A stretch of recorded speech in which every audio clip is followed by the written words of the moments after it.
Problems of network-attached storage, NAS. Limited scalability. Many entry-level NAS devices have limited drive bays or processor power, making them less suitable for rapidly growing storage needs or large enterprise environments. Performance bottlenecks.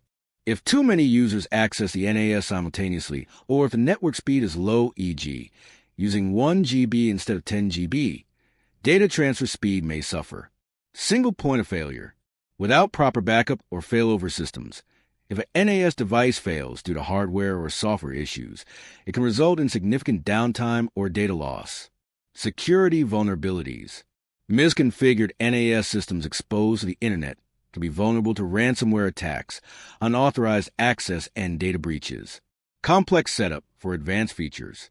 Although basic NAS functions are user-friendly, advanced configurations like virtualization, ISCSI, and snapshot replication may require technical expertise.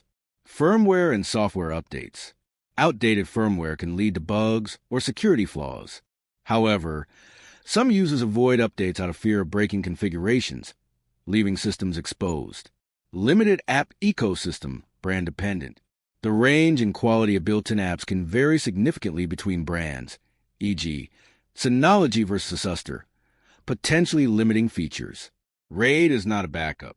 Many users rely solely on RAID for data protection, misunderstanding that RAID protects against hardware failure, not accidental deletion or ransomware.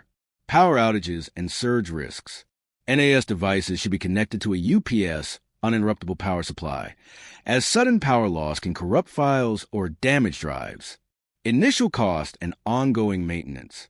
While cheaper than full servers, NAS devices still require considerable investment in hardware, drives, and sometimes IT support for maintenance.